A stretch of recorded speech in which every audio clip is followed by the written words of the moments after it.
tous et soyez les bienvenus dans nos terres gourmandes, aujourd'hui à Nyons, à la découverte d'un trésor régional, l'olive. Et c'est un vrai plaisir d'être ici sur un territoire authentique aux couleurs des vignes, de la lavande et de l'olive. Nous découvrirons donc naturellement le métier de moulinier grâce à Fabien Jouve. Il presse les olives de la région dans son moulin pour en faire une huile de qualité et il cultive également plus de 2500 oliviers. Meunier pour la farine, moulinier pour l'huile d'olive. Donc c'est celui qui fabrique l'huile d'olive. Notre apprenti de la semaine, c'est Gabriel. Il a 14 ans, il est en 3e à l'école hôtelière de Valréas et il nous parlera de sa passion. Depuis que tu as 5 ans, tu es dans les marmites. Ouais.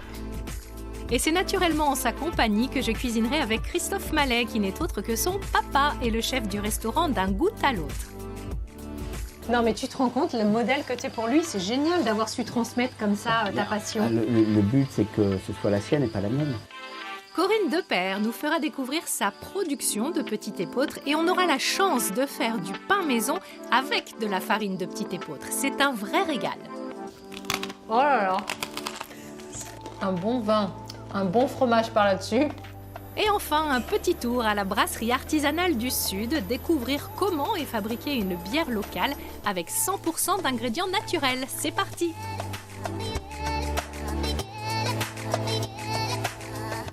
Suis-moi, et si je suis pas, suis-moi, là où le Michelibou. Suis-moi, on y est presque, suis-moi.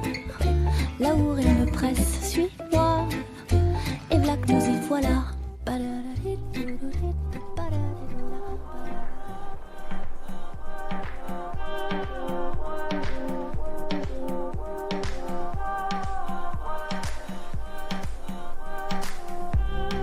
Cette semaine, notre apprenti est Gabriel et je vais à sa rencontre.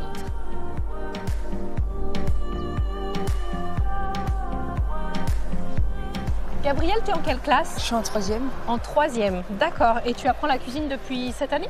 Non, depuis 5 ans. Depuis que j'ai 5 ans. Depuis que tu as 5 ans? Oui. Ah ouais, mais qu'est-ce qui t'a donné cet amour-là, cette passion du métier?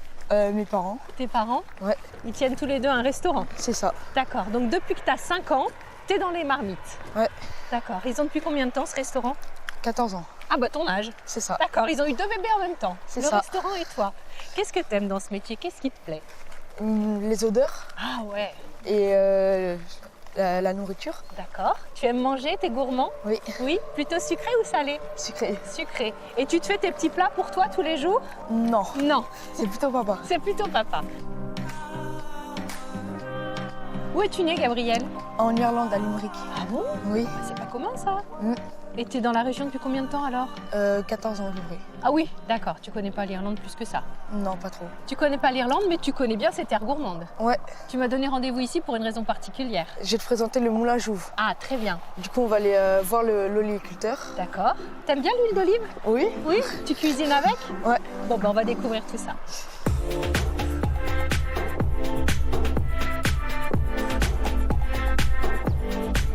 Et c'est Fabien Jouve qui va tout nous expliquer sur la culture des olives et sur leur pressage.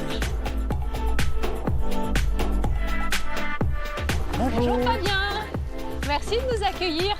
Ben oui, en plein moment, en plein milieu de la récolte. C'est ça, j'ai l'impression que c'est speed aujourd'hui. Ouais, c'est un peu, on est sur une grosse année, donc là oui, il y a un peu des olives partout, il y a du monde un peu partout qui amène les olives, Mais je vois. qui viennent chercher l'huile.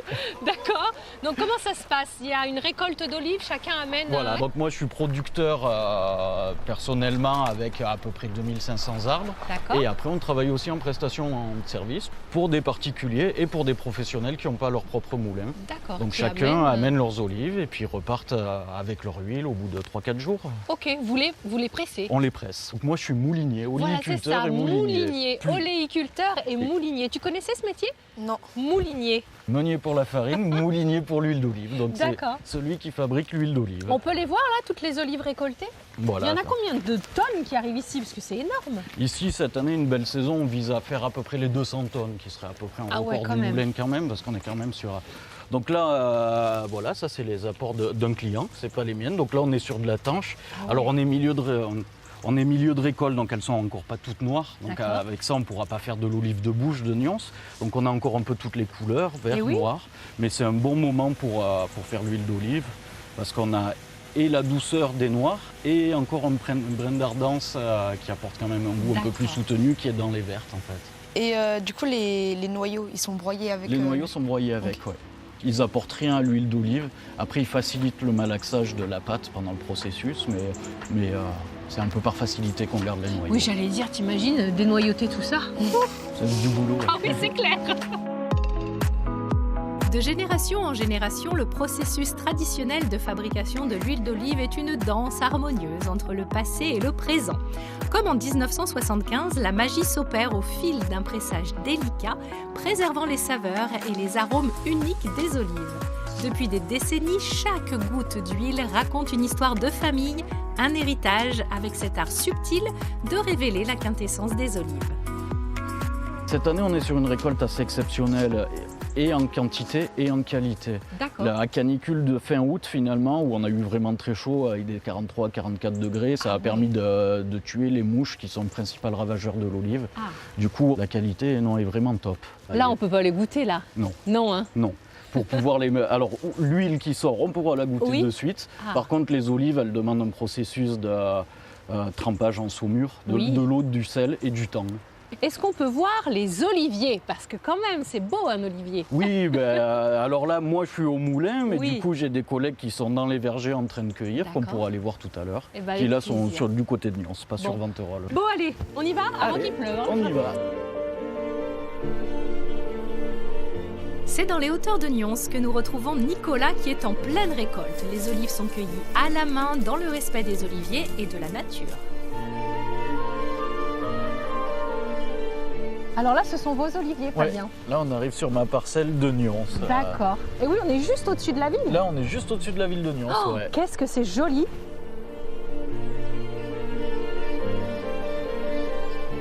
Il y a de la place entre chaque arbre. Oui, pour qu'un olivier produise bien et parte pas tout vers le haut, il lui faut quand même un minimum de place. D'accord. Pour pouvoir s'épanouir. Et là, on entend le bruit des olives qui tombent dans le seau. Tout est récolté à la main? Alors, on a une partie qui est récoltée à la main. En général, c'est les olives les plus jolies qu'on sélectionne les vergers où on les fait ramasser à la main pour pouvoir pas les abîmer, pour faire une olive de conserve. Ou après, sinon, on ramasse avec des machines, des vibreurs de branches. Ah oui, c'est ça. Où là, on va ramasser un peu plus vite. Mais du coup, ces olives-là seront destinées que à l'huile. Donc là, il y a Nico qui est en train de ramasser à la main. D'accord. On va aller le voir. Alors là, ça rigole pas. Hein. Là, ça rigole pas. Là, c'est en pleine cueillette. Bonjour. Quel est votre prénom? Nicolas. Nicolas. Eh ben Nicolas, j'ai l'impression qu'il travaille à la vitesse de la lumière. Combien de kilos d'olives vous ramassez tous les jours? Entre 250, 300. Ah ouais, et tout ça sur vos épaules, quoi. Hein. Oui, ça c'est... Et fastoche. Qu'est-ce que vous avez sur les doigts, là? Des scotch. Des scotch? Et sinon, on se coupe de partout. Ah bah oui, j'imagine, oui. Qu'est-ce que vous aimez dans ce métier? Être dehors. Ah ouais, c'est ça, hein. Le cadre est incroyable ici. Hein. Merci beaucoup Fabien pour cette découverte. Eh ben merci à vous pour votre visite. C'était très agréable. On va le laisser travailler tranquillement. Moi, je vais vous laisser. Je vais te laisser, Gabriel. On se retrouvera au restaurant avec ton papa. D'ailleurs, rappelle-moi la recette qu'on va faire ensemble. On va faire un crumble à l'amande et à la farine de petit épeautre. C'est ça, parce que j'ai vu que le petit épeautre était aussi emblématique de cette belle région. Je resterai bien avec vous sous le soleil, mais je vais aller rencontrer Corinne qui s'occupe de cette belle production et on se retrouve tout à l'heure. À bientôt Fabien. À bientôt. À tout à l'heure.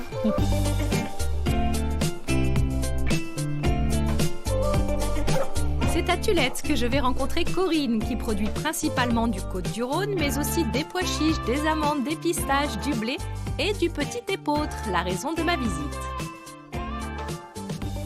Bonjour Corinne. Bonjour Karine. Je suis ravie de vous rencontrer. Tout pareil. Oui, on va en savoir un petit peu plus sur votre spécialité, la culture du petit épeautre ici. Oui, tout à fait. Donc là, vous le voyez, ça a été semé à l'automne. On voit les petites pointes vertes. Et ça sera récolté au mois de juillet. D'accord. À la moissonneuse, comme le blé en fait. C'est une vieille variété de blé qui n'a pas été modifiée génétiquement et qui a du coup des faibles rendements. et qui se comporte très bien sur des sols dits arides. Mais ça se développe un petit peu par ici, sud de la Drôme. Ok, Voilà. on a un petit peu de soleil là, ça fait du bien. Ça doit être très très bon ça, le petit épeautre. Ah, mais Hein? ça, je vais vous faire déguster. Ah. Une petite chose. Avec plaisir.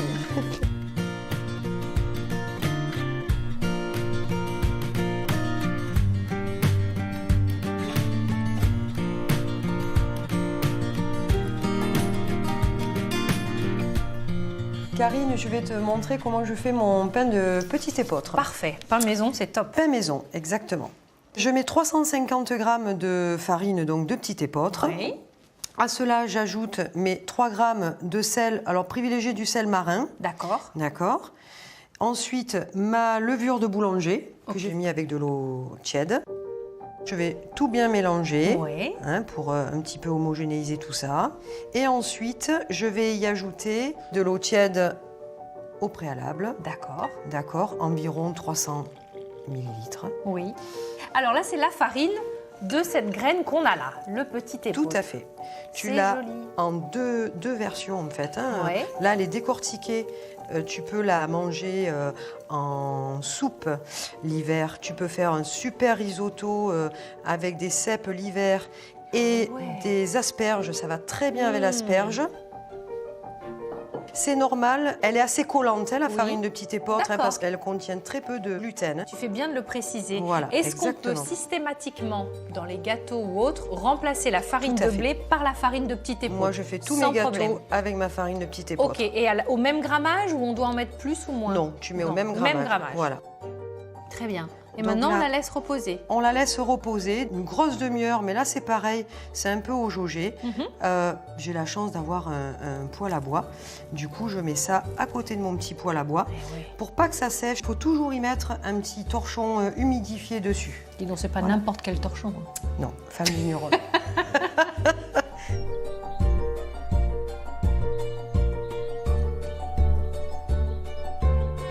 Tadam! Donc là, on voit que ça a bien gonflé. Oui. Tu peux l'agrémenter d'olive de Nyons, que je découpe au préalable en petits morceaux. Là, je vais te laisser faire, Karine, parce que j'ai les mains, voilà. Tu peux mettre tes petites graines, voilà, de courge. On peut prendre des petits pignons de pain. Et là, tu peux mettre des petites graines de pavot aussi. Ah ouais. Et j'enfonce légèrement mes petites graines. Mmh. Et là, bah, écoute, c'est prêt à enfourner. Combien de temps? Quelle température? Alors, 20 minutes et à 250. Oui. Et je finis un quart d'heure à 210. Bon, j'ai hâte de voir Et ce que voilà. ça va donner. Oh, il est trop joli ce pain. N'est-ce pas? Ah ouais, c'est satisfaisant, comme dirait ma fille, de faire son Exactement. pain maison, quoi. Est-ce que tu vas avoir le privilège de le goûter? Avec plaisir. Oh là là. Un bon vin, un bon fromage par là-dessus. Elle est pas belle la vie? Elle est très belle. Alors la vie est également très belle du côté de Nyons. Là, je vais, c'est quoi, 20 minutes d'ici à peu près? Je vais Tout à retrouver fait. le chef, Christophe et son fils Gabriel, qui doivent m'attendre. Je me permets de prendre un petit paquet Avec plaisir. de Karine. farine parce qu'il va me faire un crumble et ça rentre dans la composition du crumble. Super. Merci beaucoup Corinne pour cette Merci. découverte. On a passé un bon moment. À très vite. À très vite.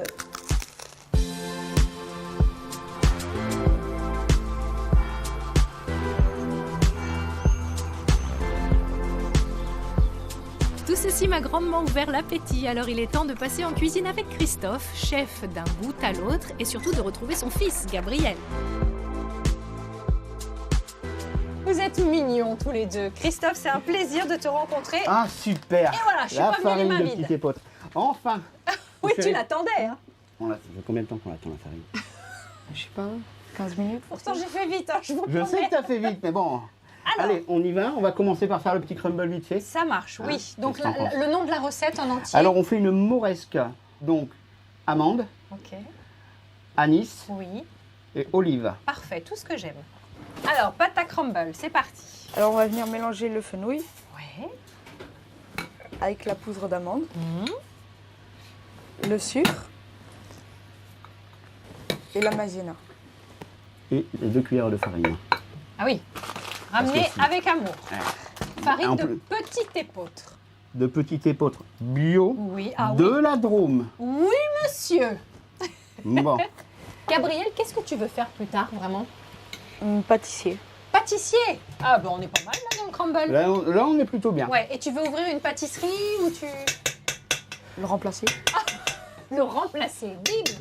C'est pas un truc à se faire virer, ça? Ah bah ça te pend au nez. Hein. Oui, on m'a déjà dit ça plus d'une fois d'ailleurs. Non mais tu te rends compte, le modèle que tu es pour lui, c'est génial d'avoir su transmettre comme ça ta passion. Le but, c'est que ce soit la sienne et pas la mienne. Oui, bien sûr. Tu vois, enfin, ce qui est important, c'est de leur donner un but dans la vie. Ouais. Mais- En tous les cas, tu l'as pas loupé. Hein. Il est beau comme tout. Ah bah, attention, vraiment. hein. Ça colle bien au doigt. Hein. Un peu. Ouais, on est content de t'avoir laissé faire. Et là, une fois qu'on a la pâte, on va juste l'émietter par-dessus Ah oui. afin de pouvoir la casser. Tu sais ce que ça veut dire, to crumble en anglais? Gâteau qui croustille. Ça, c'est quand on le mange. To crumble, ça veut dire émietter. Alors, pour la cuisson de la pâte à crumble, combien de temps, quelle Alors, température? on va la mettre à 180 degrés, Ok. approximativement, hein, pendant 15 à 20 minutes. On va Très juste bien. la laisser cuire et légèrement colorer. Allez, c'est parti. C'est parti, let's go baby. Hop là. Donc maintenant on va faire la crème d'olive. Ouais. Tu mets toutes les olives, tu mets le sirop d'agave et tu nous mets 5 à 6 têtes de badiane. Et on met tout là, le sirop d'agave? Ouais, mais le sirop d'agave c'est pas sucré. Bah, un peu. C'est pas sucré. Ok, dis donc, c'est joli hein, comme ça. Hein. C'est pas mal, hein? Ouais. Mais dis-moi, Ici, tu les bien. as juste dénoyautées? Elles On sont... les a, alors on les a pris non salés Ah. et dénoyautés. Voilà, non salé. Alors, on a les olives dénoyautées, non sucrées, qui sont avec le sirop d'agave et les petites étoiles d'anis étoilées, la badiane, maintenant. Maintenant on va faire une crème montée au mascarpone. Très bien. On va mettre la crème, on va commencer à la base jusqu'à ce qu'elle devienne légèrement mousseuse. D'accord. Et ensuite, on incorporera le mascarpone et on terminera de la monter. Ah oui, dis donc, il faut que tout soit bien froid pour que ça monte bien. Exactement. Ouais. Tu peux l'arrêter. Ah oui, la crème là, elle est juste aérée, elle est Voilà, pas... il faut juste légèrement la monter Ouais, afin d'incorporer le mascarpone et terminer de la monter. d'accord. Oui, donc ici, c'est toi qui fais la pâtisserie pour le moment. Voilà. Ouais. Et en espérant bientôt, dans quelques jours, semaines, mois, Année. semaines. Attends, il est tellement jeune.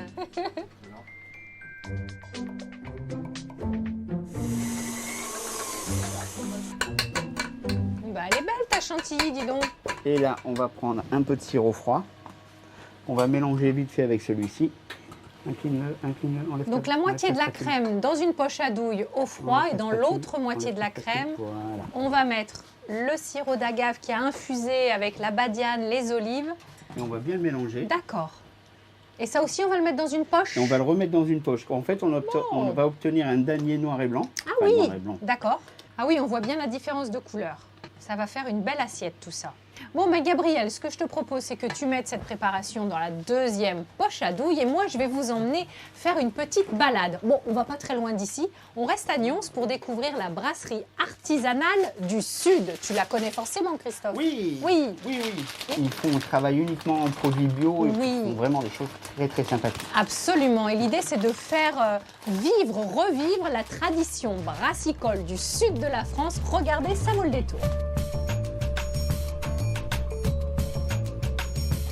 Si la fabrication de bière nécessite un savant dosage de malt, de houblon et de levure, l'eau reste l'élément essentiel qui contribue à la qualité de la bière. La pureté de l'eau de Nyons va donner une saveur authentique. Et dans ce processus de brassage, tout l'art réside alors dans le savoir-faire du brasseur et l'équilibre de ses éléments.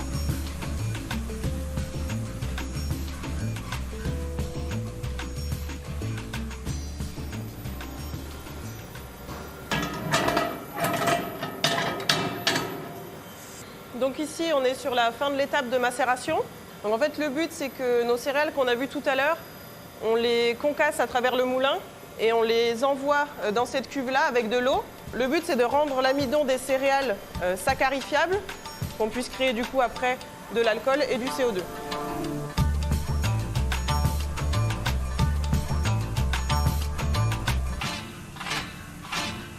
Moi, à la brasserie, je suis responsable de production, c'est-à-dire que je m'occupe de l'ordonnancement, de savoir dans quel ordre on est censé fabriquer nos bières en fonction des demandes clients.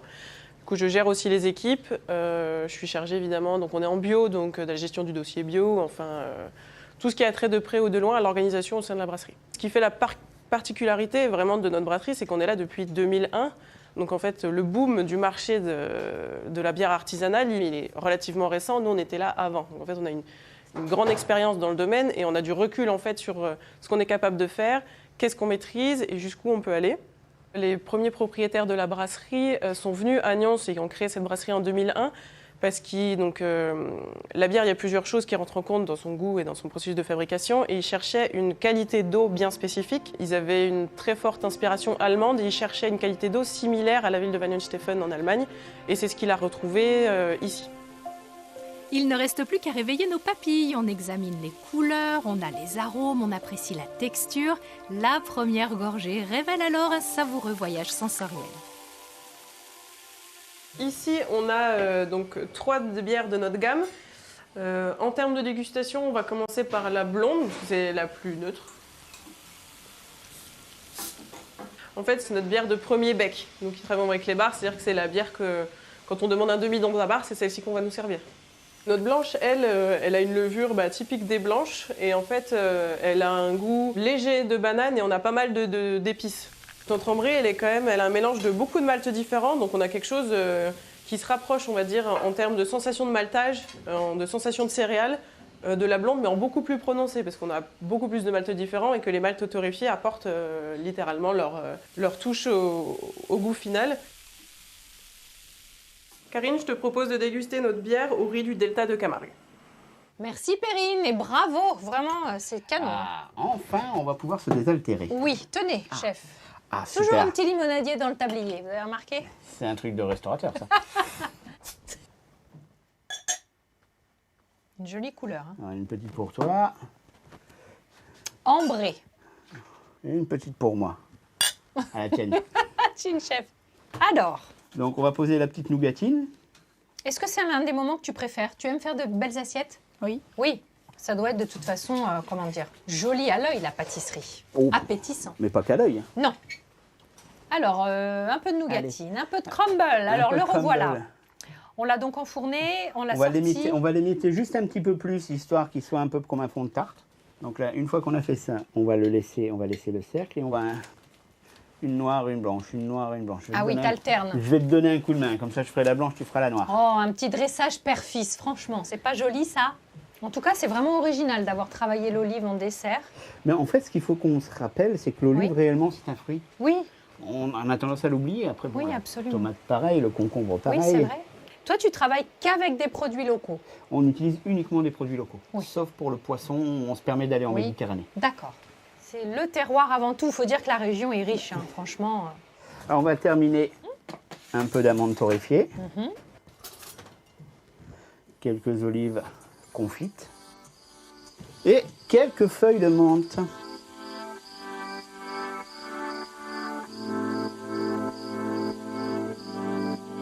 Et bah bravo pour cette belle assiette.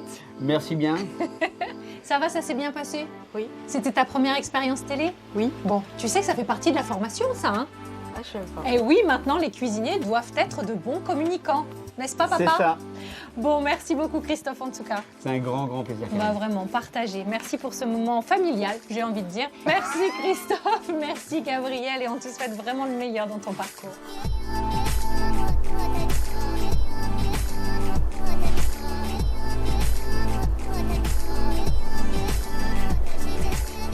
Avant de se quitter, je voulais partager avec vous mes 3 bons plans. Et le premier, il est ici, avec cette visite des plus vieux moulins de Nyons, mais aussi d'une savonnerie.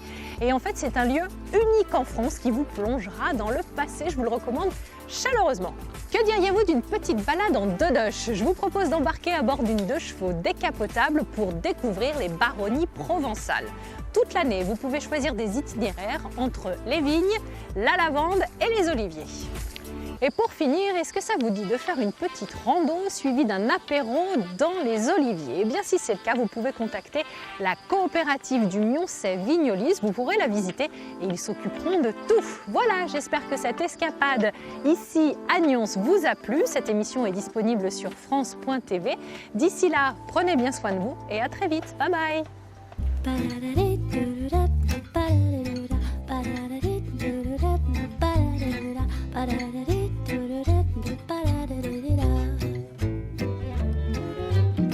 Suis-moi là où je sais si je suis pas, suis-moi. Là où le schlibou